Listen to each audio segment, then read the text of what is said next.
Do you want to learn how to tie the most versatile dry fly? Then watch here. Today I'm tying the parachute Adams, which in my opinion is the most versatile dry fly for trout. Got a size 14 dry fly hook. Start your thread about half a shank back from the eye. Snip that off. And I'm just using moose hair for the tail as it floats really well. Cinch that down nice and tight so it doesn't spin on you. Trim off the extra fibres. And then I'm going to add in a parachute post. I'm using fluoro green as I think it sticks out the best in all lights. I like to double mine up and make it a bit thicker. Just makes it a bit more vibrant. Start by going around the middle of the post and cinch that down tight where it's even, and then thread wraps in front of the post and thread wraps behind the post.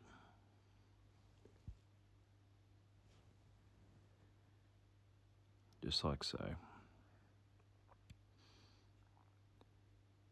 And it can be a bit tricky, but you want to wrap it around the post.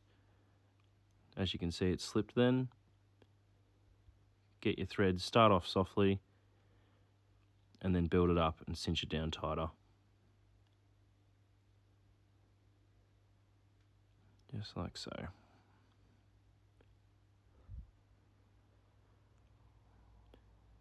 You don't want to go too high, but you don't want to be too small with this, as you've got to add 2 hackle feathers in there.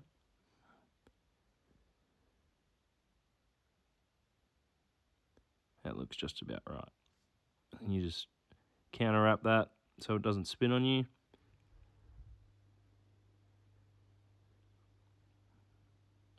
Nice even wraps in front of it.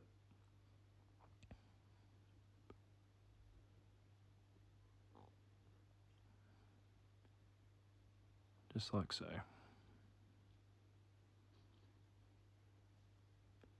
And I just trim that post off where I'm happy with it. I always go a bit longer than what I think, and then that way you can always shorten it. Just adding in some muskrat dubbing. It's a nice natural light grey.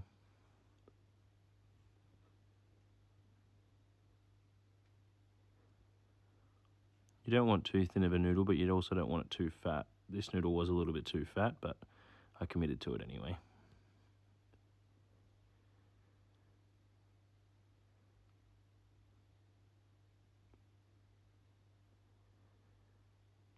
If you've got a rotary vise, this is a good time to use it, unless it catches like that.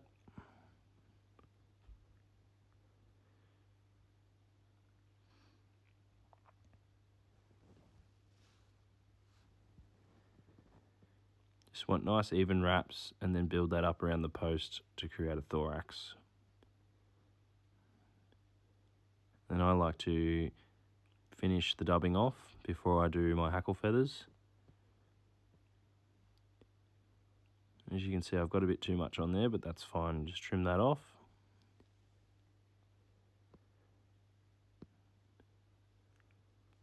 And then I'm just going to get the whip finish tool out and give that a whip finish.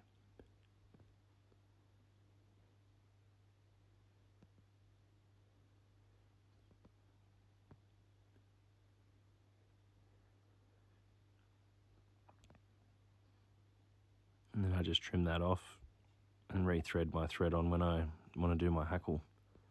Now's a good time to trim any little stray fibres, anything you don't want on there.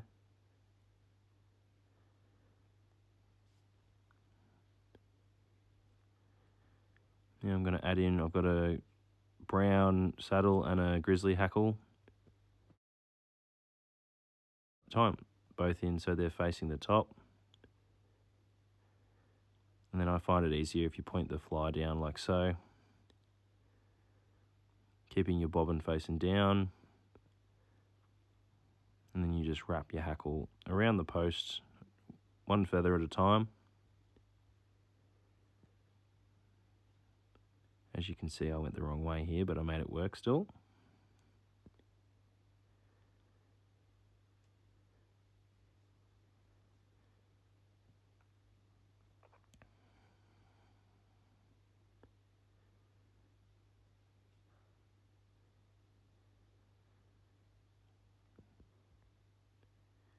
You don't want to do too many wraps, but you don't want to do too little wraps either. I find about 4 of each feather works pretty well.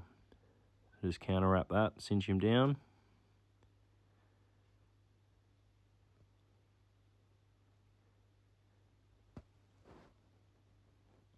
And snip that off.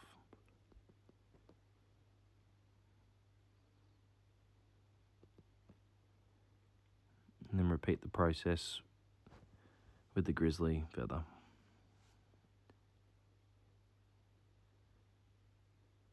Trying not to catch too many fibres of the other feather. If you give it a little wiggle as you're doing it, forward and back, it tends to not trap them as much.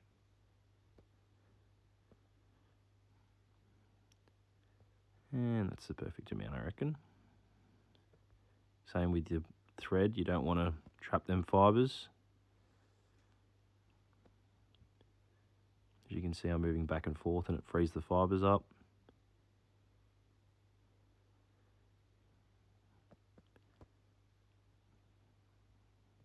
And just snip him off.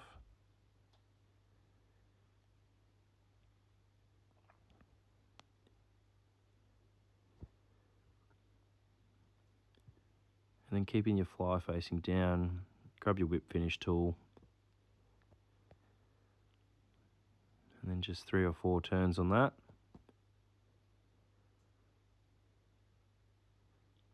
Mine slipped, but happens to the best of us.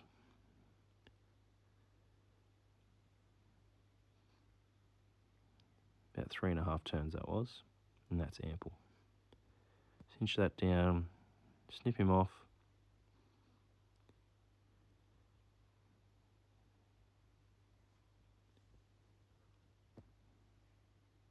And I like to face the fly up a bit and pull that post back, like so. And then I just add a little bit of super glue just to keep everything locked in. And that, ladies and gentlemen, is the Parachute Adams, which is a great mayfly imitation. If you haven't tried fishing one, I suggest you do. Thanks for tuning in. Hope you enjoyed my video. Please remember to like and subscribe. Till next time, tight lines.